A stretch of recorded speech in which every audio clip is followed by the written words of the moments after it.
Hi, boys and girls. I hope you tuned in yesterday and found out about Luke. Remember, Luke was brave enough to sneak out of his house and sneak across the yard, and he actually broke into the Sports family's house. The alarm went off, and he met the girl that lives there. And when we left off yesterday, if you remember, she had him trapped on the floor, and he shouted out. She says, "Who are you?" And he said, "The population police." So the girl let him go. So now, chapter 15. Let's find out what happens. Luke sat up, checking his arms to make sure she hadn't broke anything. "You're lying," the girl said, but she made no effort to tackle him again. She crouched, looking puzzled for a few minutes, then she grinned. "I got it. You're another one." "Great code word. I'll have to think about using that for the rally."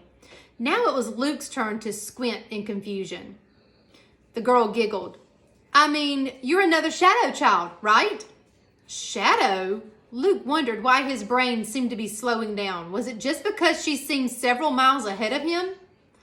"That's not the term you use?" she asked. "I thought shadow child was universal.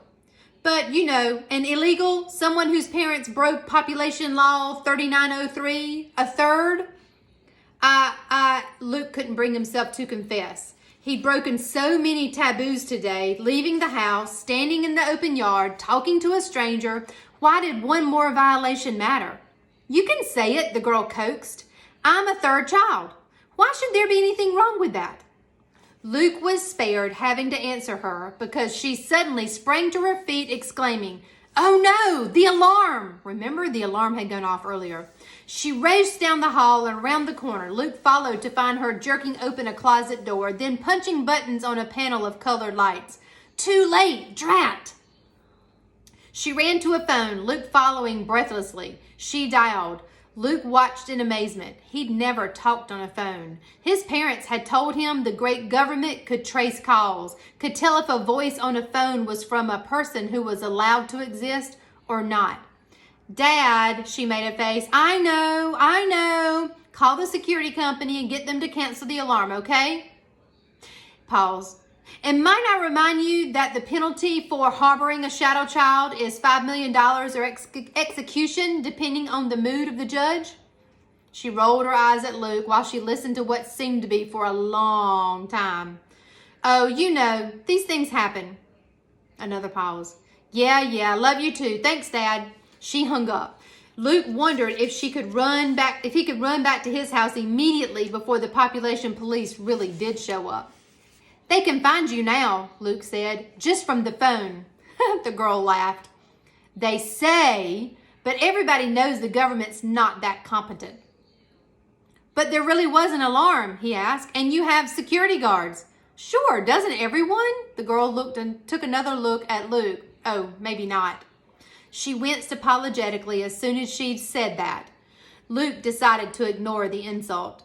"Do the security guards know you're here?" he asked. "Of course not," the girl said.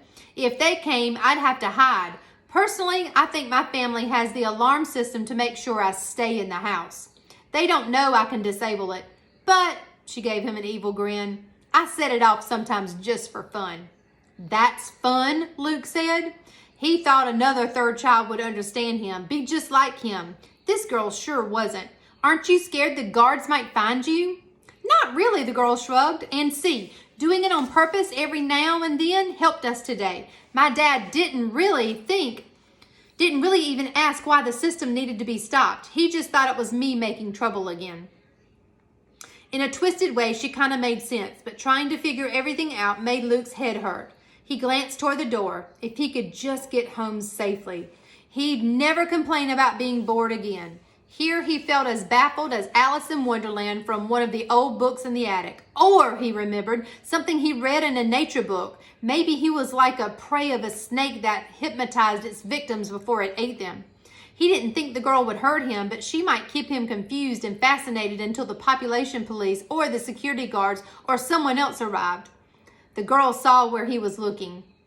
"Am I scaring you?" she asked. "Shadow kids can be so jumpy. You're safe, you know.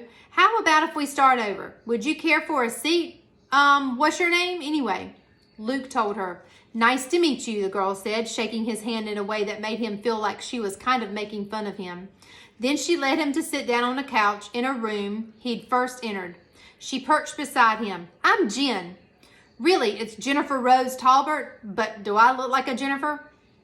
She shook her head and spread out her arms as if Luke should understand something from her rumpled sweatshirt and messy hair. Luke frowned. I don't know, he said. I don't know any Jennifers. Just Matthew and Mark and Mother and Dad. He knew his parents' real names were Edna and Harlan, but he wondered if he shouldn't keep that secret, just in case. Probably he shouldn't have even mentioned Matthew and Mark, but he was surprised into it, thinking suddenly about how there was a world full of people outside his house with a world full of different names he'd never even heard of. The girl said. Then I have to explain. A Jennifer is supposed to be like really girly and prissy, so the joke's on Mom. She wanted a frilly little girl she could put on lacy dresses and sit in the corner. Like a doll, she paused. Are Matthew and Mark your older brothers? Luke nodded. So you've never met anyone outside your immediate family? Luke shook his head no. Jen looked so amazed he felt he had to defend himself. And you have? He asked, with almost the same taunting voice he sometimes used with Mark. Well, yeah, she said. But you're a third child too, Luke protested. A shadow child, right? He suddenly felt like it might be easy to cry if he let himself. All his life he'd been told he couldn't do everything Matthew and Mark did because he was the third child. But if Jen could go about freely, it didn't make sense. Had his parents lied? Don't you have to hide? He asked. Sure, Jen said, mostly, but my parents are very good at bribery, and so am I. She grinned wickedly. Then she squinted at Luke. How did you know I was a third child? How did you know I was here? Luke told her. Somehow it seemed important to start with the woods coming down, so it turned into a very long story. Jen interrupted frequently with questions and comments. So you've never been away from your house except to go to your backyard or barn? You've stayed inside for 6 months? And gosh, you must really hate these houses, huh? And then when he got to the part about seeing her face in the window, she bit her lip. My dad would kill me if he knew I'd done that. But the mirrors were messed up and Carlos bet me I didn't even know what the weather was outside and... Huh? Luke said. Mirrors? Carlos? Jen waved away his questions. Luke Garner, she announced solemnly, you have come to the right place. Forget that hiding like a mole stuff. I'm your ticket out. I wonder what that means. I'm your ticket out. I wonder what Jen and Luke are going to get into. Tune in tomorrow and we'll find out more. Have a great day, boys and girls.